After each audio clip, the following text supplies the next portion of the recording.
All right, welcome back to the deep dive.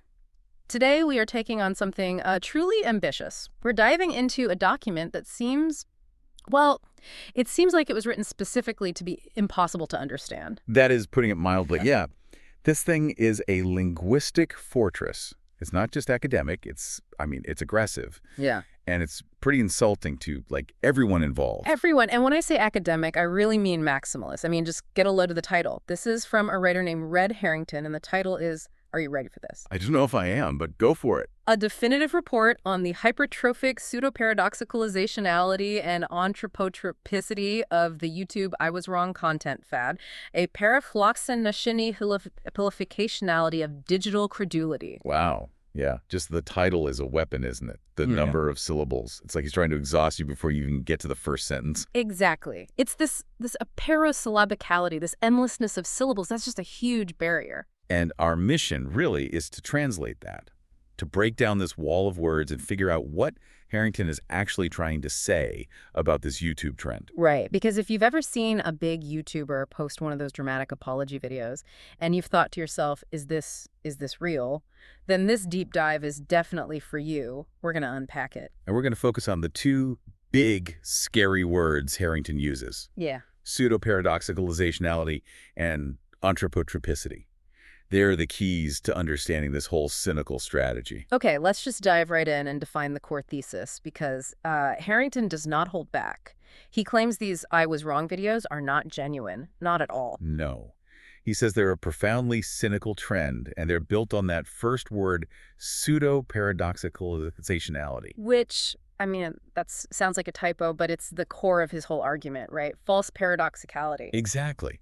Think about it. In the real world, if you're an expert and you admit you were wrong about something fundamental, that's a risk. It should hurt your credibility. You should lose some authority, some followers maybe. Right.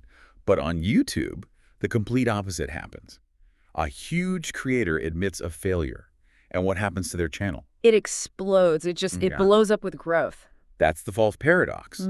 Harrington argues it's because the failure is fake, the humility is an act, but the channel growth is very, very real. It's a performance designed to trick the audience. And that trick leads to what he calls gallimorphology, the science of a successful spectacle. It's pure digital theater. And we're going to break down exactly how that performance is staged step by step. And it starts with let's say, a deeply cynical view of the creators themselves. Okay, so part one. Harrington lays out the structure of the trend, and you can just feel his frustration with the dishonesty of it all.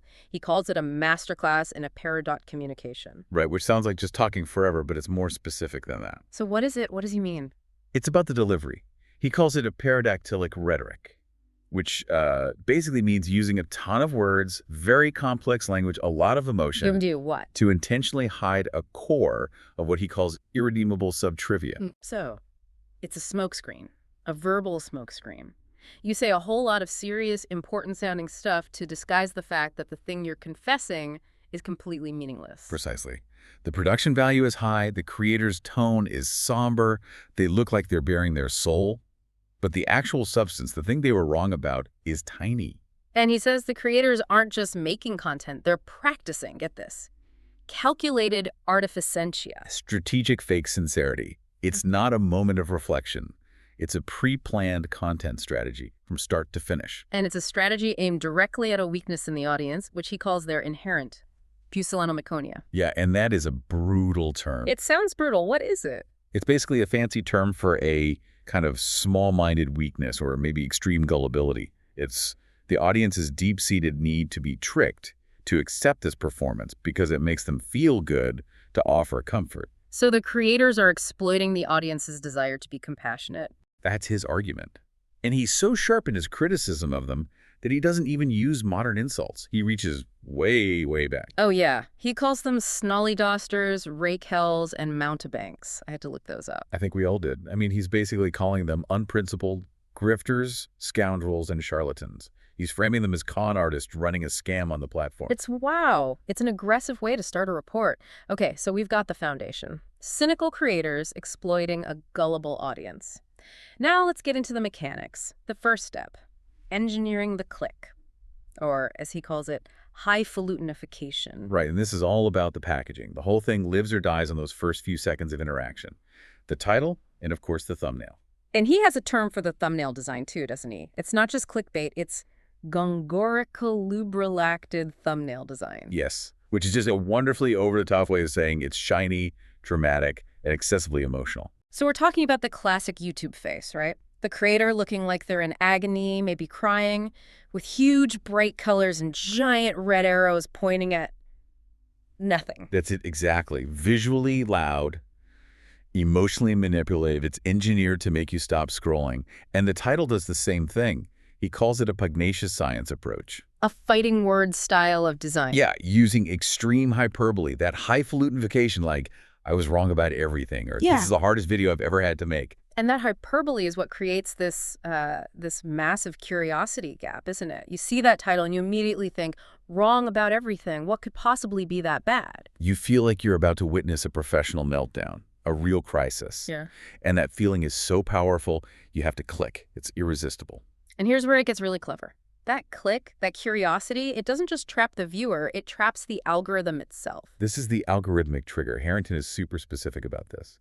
That over-the-top title and thumbnail drive an absurdly high click-through rate, or CTR. Right. And that sudden, massive spike in clicks tells the YouTube recommendation engine one thing and one thing only. This video is important. People need to see this. So the algorithm gets hooked. Harrington uses these amazing terms. He says it triggers the algorithm's deep-seated favor and marks the video for a progression. Which means sustained, endless progression. The algorithm doesn't just show it to a few people.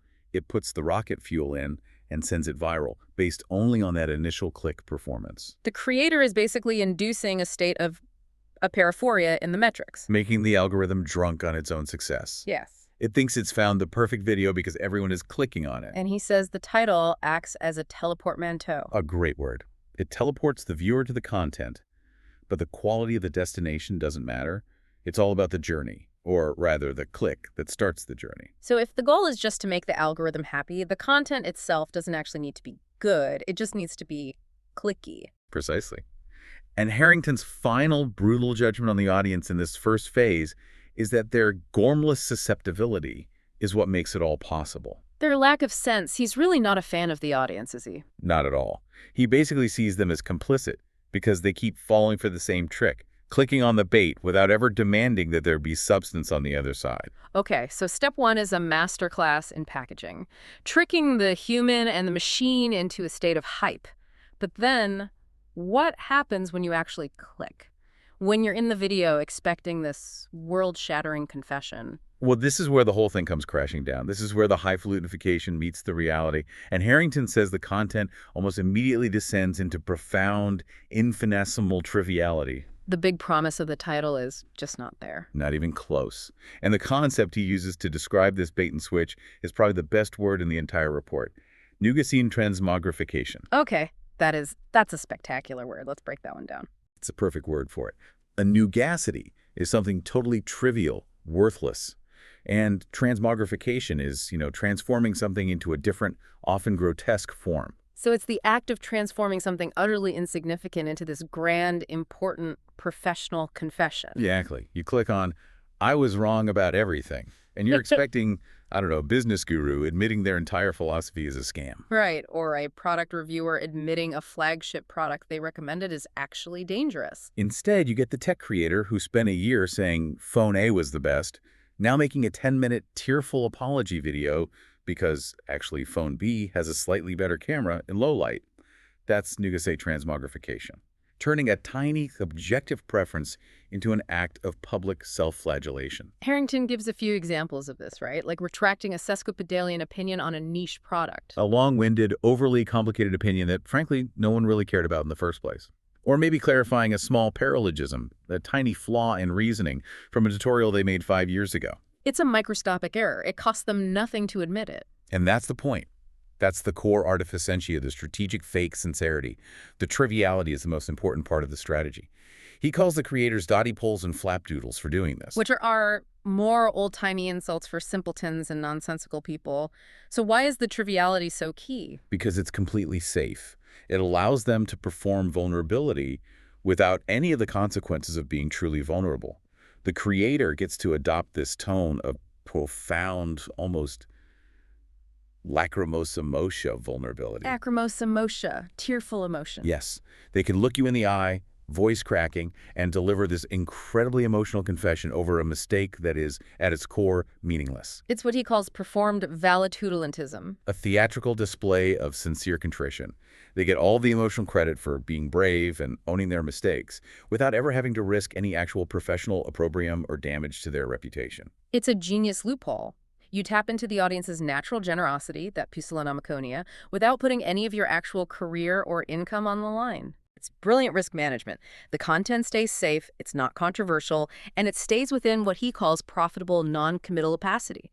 They never commit to admitting a real serious mistake. And it completely avoids any risk of ignomaticon, a truly embarrassing professional failure, or even worse, channel dislentigate. The total collapse of their channel. Yeah. The stakes for the creator are zero, but the emotional payoff for the audience and for the algorithm is huge. And Harrington's cost assessment is just brutal. The only real cost in this whole transaction is the viewer's time, the pill garlic, as he calls them. The poor, bald-headed sucker, yes.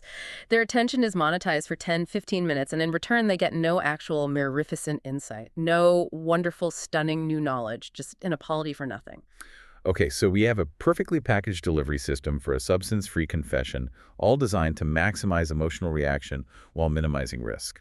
That brings us to the final piece. The audience's reaction in the comments. This is where the real magic happens, right? This is where the engagement goal is mined. Yes. According to Harrington, the true genius, the apparosician, the sharp brilliance of the trend is the engineered audience response. He calls it an exercise in mass automatromania. An automated robotic enthusiasm, so they're reacting without thinking. Exactly. It's driven by what he calls calculated infinitesimania, an obsession with the trivial thing that was just confessed. Because the mistake is so small, you don't have to engage your brain. You don't have to debate the pros and cons. No. It bypasses all critical thought and taps directly into the impulse for consolation, for validation.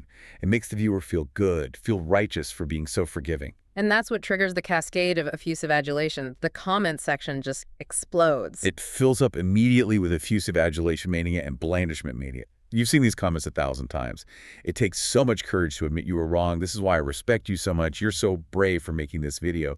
And I have to say, this is where Harrington's language gets its most aggressive, especially towards the audience. He calls them dolt, dotard, and gormless individuals.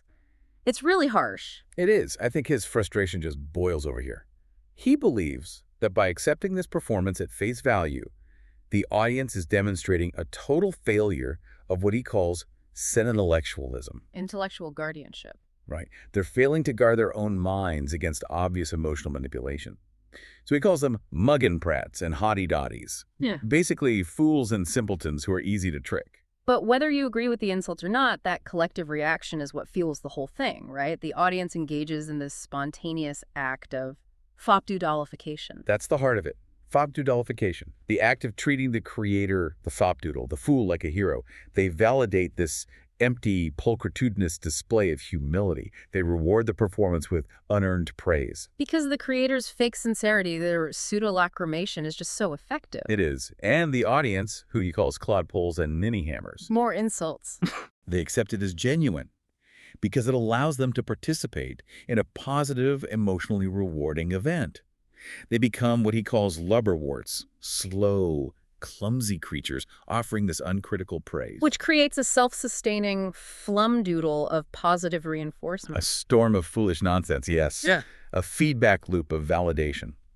And he says the whole discourse is just a pure strain of pseudologicology, fake logic. The conclusions are based entirely on emotion, not reason. And the viewer, who he says is acting as a functional idiot, mistakes the theatrical valitulentism for real vulnerability. And that mistake is the single most valuable engagement signal you can send to the platform. It's a goldmine. So the creators, the mumblecrests and fustelarians, as he calls them, are just puppeteers. Grumbling, lazy fellows performing for an auditorium of what he calls boobies and nincompoops. It's the perfect system. Cynical content meets manipulated emotion, which leads to an algorithmic explosion. Which brings us to the final payoff. The reason they do it all in the first place. Anthropopatry and the triumph of pure sophistry. Exactly. Now we look at the algorithmic rewards. That flood of positive emotional comments creates a massively inflated engagement rate.